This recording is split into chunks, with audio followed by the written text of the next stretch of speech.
ओम गण गणपते नमः। राधे राधे मेरे प्यारे भाइयों बहनों माताओं व बंधुओं, संस्कार की बातें चैनल में आपका स्वागत है। बंधुओं, आज आषाढ़ मास बुधवार के दिन मैं आपको सुनाने जा रही हूँ भगवान श्री गणेश की कथा। बंधुओं, बुधवार श्री गणेश जी को समर्पित है। जो मनुष्य भी बुधवार के दिन गणेश जी की इस कथा को सुनते हैं, उनके सभी बिगड़े काम बनते चले जाते हैं। बंधुओं, यदि आपने हमारे चैनल को अब तक सब्सक्राइब नहीं किया तो जरूर करें और बेल आइकन दबाना ना भूलें, ताकि आपको हमारी आने वाली सभी वीडियोस की नोटिफिकेशन सबसे पहले हो सके। बंधुओं, वीडियो को पूरी सुनने के बाद कमेंट बॉक्स में जय गणेश भगवान की जरूर लिखें। बोलो गणेश भगवान की जय हो। भगवान शिव ने विष्णु को षोडश उपचार युक्त गणपति पूजन की विधि बताई। तब भगवान विष्णु ने गणेश जी की 100 दिव्य वर्षों तक उपासना की। उनके घोर तप से प्रसन्न होकर गजानन साक्षात प्रकट हुए और बोले, मैं तुम्हारे तप से प्रसन्न हूँ, बोलो क्या चाहते हो। विष्णु जी बोले, मधुकैटभ नाम असुर अति प्रबल हो गए हैं, अतएव उनके वध का उपाय कीजिए। श्री गणेश जी ने कहा, वैकुंठनाथ, यदि आपने पहले ही मेरा पूजन किया होता तो अब तक असुर परास्त भी हो गए होते। विष्णु जी बोले, गजानन, मुझे आपका प्रभाव विदित नहीं था। अब आप वही कीजिए जिससे मैं उन असुरों का वध करने में सफल हो सकूं। हे नाथ, इसके साथ ही मुझे अपनी अनन्य एवं दुर्लभ भक्ति भी प्रदान करें। भगवान विष्णु की प्रार्थना सुनकर गजानन ने कहा, ऐसा ही होगा रमानाथ, आपके हाथ उन असुरों का अति शीघ्र वध होगा। इससे चतुरानन का भय भी दूर हो जाएगा और आपको महान यश की प्राप्ति होगी। हे विष्णु, अब आपके कार्य में कोई विघ्न नहीं आएगा। वर देकर भगवान गजानन अंतर ध्यान हो गए और भगवान विष्णु वहां से लौटकर अपने स्थान पर पहुंचे, जहां उन्होंने दोनों असुरों को युद्ध के लिए तैयार देखा। त्रिलोकी नाथ को वहां आया देखकर उनकी ओर झपटते हुए वे असुर बोले, तुम बड़े डरपोक हो। विष्णु जी हंसे और उन्होंने युद्ध करके शीघ्र ही मधुकैटभ का वध कर दिया। जहां उन्होंने भगवान गजानन की आराधना की थी, वह स्थान सिद्ध क्षेत्र के नाम से प्रसिद्ध हो गया। श्री सूत जी बोले, हे ऋषियों, महर्षि भृगु ने सोमकांत को गणेश चरित्र का वर्णन करते हुए राजा भीम का वृतांत भी बताया। वे बोले, राजन, भीम कौंडिन्यपुर का राजा था। उसकी पतिव्रता पत्नी का नाम चारुहासिनी था। उसका दाम्पत्य जीवन सुख से व्यतीत हो रहा था, किंतु वृद्धा अवस्था की ओर अग्रसर होने पर भी संतान न होने का दुख उन्हें पीड़ित करता था।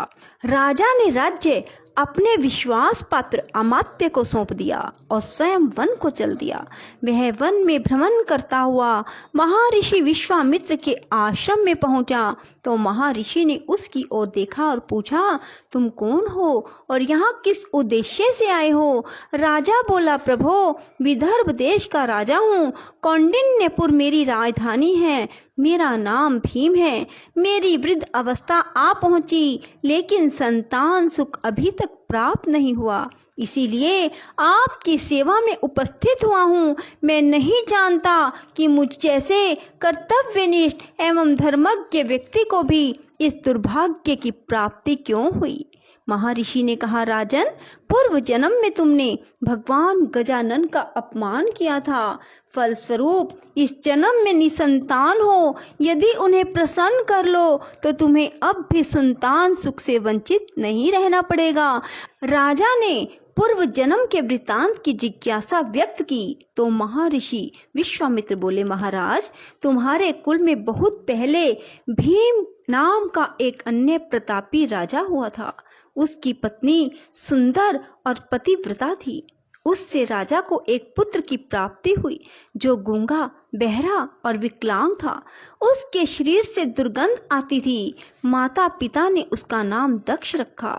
अनेक प्रयासों के बाद भी उस बालक की मूकता और बधिरता व विकलांगता दूर नहीं हुई।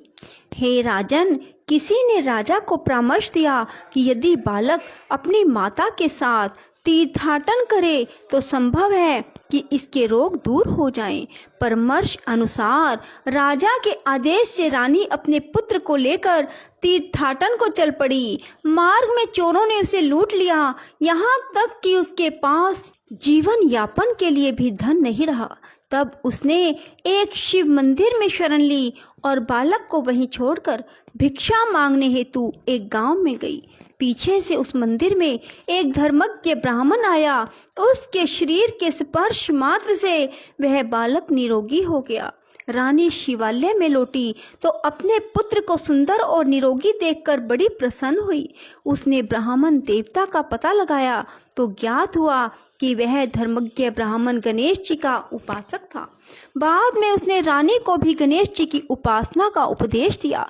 अब माता और पुत्र दोनों ने भगवान गजानन की उपासना की तो प्रसन्न होकर गणेश जी ने स्वप्न में कहा कि तुम मेरे परम भक्त महर्षि मुद्गल के पास जाओ, उनके उद्यम से तुम्हारे सभी अभिष्टों की पूर्ति होना संभव है।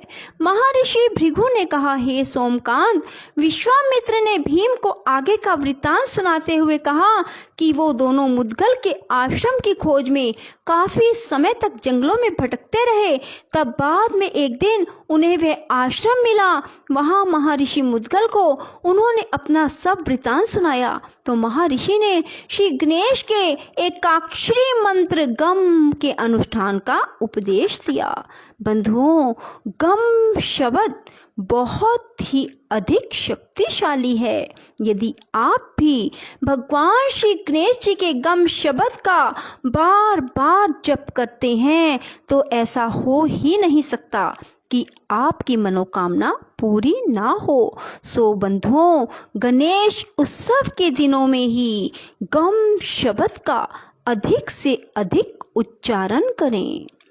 राजा भीम ने जिज्ञासा व्यक्त की, महामुने, आपके श्रीमुख से यह चरित्र सुनकर मैं आश्चर्यचकित हूँ। एक ब्राह्मण के शरीर का स्पर्श कर बहने वाली वायु के स्पर्श मात्र से यह बालक रोग रहित और सुंदर कैसे हो गया? विश्वामित्र बोले, राजन, इसमें आश्चर्य कैसा? भगवान गजानन चाहें तो किसी भी निमित्त से अभिष्ट प्रदान कर सकते हैं। सुनो, एक समय की बात है, सिंधु देश के एक पल्ली नामक गांव में एक धनिक वैश्य रहता था। उसका नाम कल्याण था। उसकी पत्नी का नाम इंदुमती और पुत्र का नाम बल्लाल था। एक दिन वैश्य पुत्र अपने मित्रों के साथ वन में गया। वहां उन लोगों ने एक ऐसी शिला देखी जिस पर कोई मूर्ति सी अंकित थी। उन्होंने उसे गणेश्वर नाम देकर पूजन आरंभ किया और सब ने मिलकर वहां एक मंडप बनाकर उत्सव मनाया। उस दिन से अपने सब मित्रों के साथ वह वैश्य पुत्र रात दिन वहीं रहकर गणेश जी की उपासना करने लगा।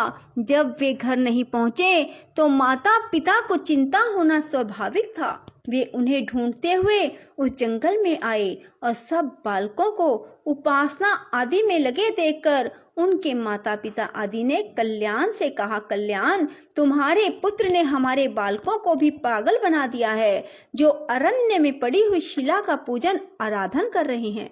इसलिए तुम अपने पुत्र को रोको, अन्यथा हमें उसके साथ कठोरता का व्यवहार करना पड़ेगा। यह सुनकर कल्याण ने उस मंडप को गिरा दिया और अपने पुत्र को मारने लगा। उसने उस गणेश शिला को उठाकर दूर फेंका और सब बालकों को वहां से भगा दिया। महर्षि विश्वामित्र बोले, हे राजन, इससे वैश्य पुत्र बल्लाल को मानसिक पीड़ा हुई। उसने पिता से हाथ जोड़कर निवेदन किया, पिताजी, आप भले ही मुझे दंडित करें, लेकिन उन सर्वात्मा भगवान गणाध्यक्ष का अपमान ना करें। वे अपने भक्तों के सभी विघ्नों का हरण करने वाले व कल्याणकारी देव हैं। उनके समान अन्य कोई बड़ा देव नहीं है। वैश्य ने क्रोधावेश में कहा, मूर्ख, इस पत्थर को सर्वात्मा कहता है। देखूंगा तेरा गणाध्यक्ष तेरे विघ्नों को किस प्रकार दूर करता है। कल्याण अपने पुत्र को एक पेड़ से दृढ़ता पूर्वक बांधकर बोला, अब भी अपनी भूल स्वीकार कर ले और गणेश की भक्ति छोड़कर अपने कार्य में लग जा। किंतु पुत्र ने पिता की बात स्वीकार नहीं की, वह उसे गाली देता हुआ चला गया। बालक को अपने पिता की निष्ठुरता पर क्रोध आ गया और उसने पिता को शाप दे डाला, तुमने मुझे इस निर्जन वन में अकेला ही निर्दयता पूर्वक बांधकर छोड़ दिया है। फलस्वरूप तुम बहरे, गूंगे, अंधे और विकलांग होगे।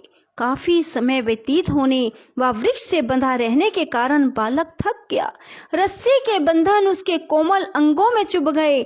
इससे अत्यंत पीड़ित होकर वह भगवान गजानन को पुकारने लगा और अंत में उनकी ओर से भी निराश हो गया तो उसने आत्मघात करने का निश्चय किया। वह वृक्ष से ही सिर फोड़ने लगा। वह बालक पीड़ा और निराशा के कारण रोता हुआ बोला, विघ्नेश, आपके भगत पर ऐसा महान संकट है और आप सुनते ही नहीं। पता नहीं आप कहीं हैं भी या नहीं, यदि हैं तो फिर आते क्यों नहीं। तभी उसने देखा कि सामने से एक ब्राह्मण आ रहा है।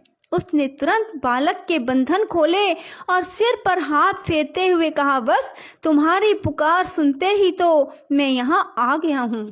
तुमने पिता को जो शाप दिया है वह सत्य होगा और यह स्थान तुम्हारे नाम पर बल्लाल विनायक के नाम से प्रसिद्ध हो जाएगा। इधर कल्याण का शरीर उसी समय से रोगग्रस्त हो गया। उससे दुर्गंध आने लगी। वह बहरा, गूंगा, विकलांग हो गया। उसकी दशा देखकर पत्नी को बहुत दुख हुआ। वह पुत्र को देखने के लिए अरण्य में गई तो वहां उसे गणेश्वर के पूजन में लगा देखा। इससे उसके मन में बड़ी प्रसन्नता हुई। उसने पुत्र से कहा कि पुत्र, यह तो तू बड़ा शुभ कार्य कर रहा है, परंतु तेरे पिता की दशा बहुत दयनीय हो गई है, उन्हें भी चलकर देख ले। वत्स, माता पिता की आज्ञा मानना भी पुत्र का परम कर्तव्य है। बल्लाल ने उसी प्रकार शांति पूर्वक बैठे रहकर कहा, माता, संसारिक माता पिता तो अनित्य हैं, यथार्थ माता पिता तो भगवान गणेश्वर ही हैं, जिनकी मैंने शरण ली है। इन्हीं भगवान का निरादर करने के कारण पिताजी की ऐसी दशा प्राप्त हुई है। पिताजी को ऐसी दशा प्राप्त हुई है। उनकी सेवा करना तुम्हारा भी तो कर्तव्य है, क्योंकि पत्नी के लिए पति की सेवा ही सर्वोपरि है। माता ने कहा, पुत्र, अपने जन्मदाता पिता को शाप से विमुक्त कर दो, मैं तुमसे विनय करती हूँ। यह सुनकर बल्लाल ने कहा, माता, मैं तो अब कुछ भी नहीं कर सकता। अगले जन्म में तुम एक राजा की महारानी बनोगी, किंतु तुम्हारा पुत्र गूंगा, बहरा, विकलांग और दुर्गंध युक्त होगा। उसके कारण तुम्हारा पति उस पुत्र के साथ तुम्हें भी घर से निकाल देगा। फिर एक शिवालय में एक गणपति भगत ब्राह्मण के स्पर्श से तुम्हारे दक्ष नामक पुत्र का शरीर निरोग और सुंदर हो जाएगा। हे राजन, यह समस्त घटना चक्र उसी वाणी के अनुसार घटित हुआ था। बोलो श्री गणेश जी भगवान की जय। राधे राधे, जय श्री कृष्णा। बंधुओं, यदि आपको हमारी वीडियो पसंद आए तो इसे लाइक करें और शेयर भी जरूर करें। धन्यवाद।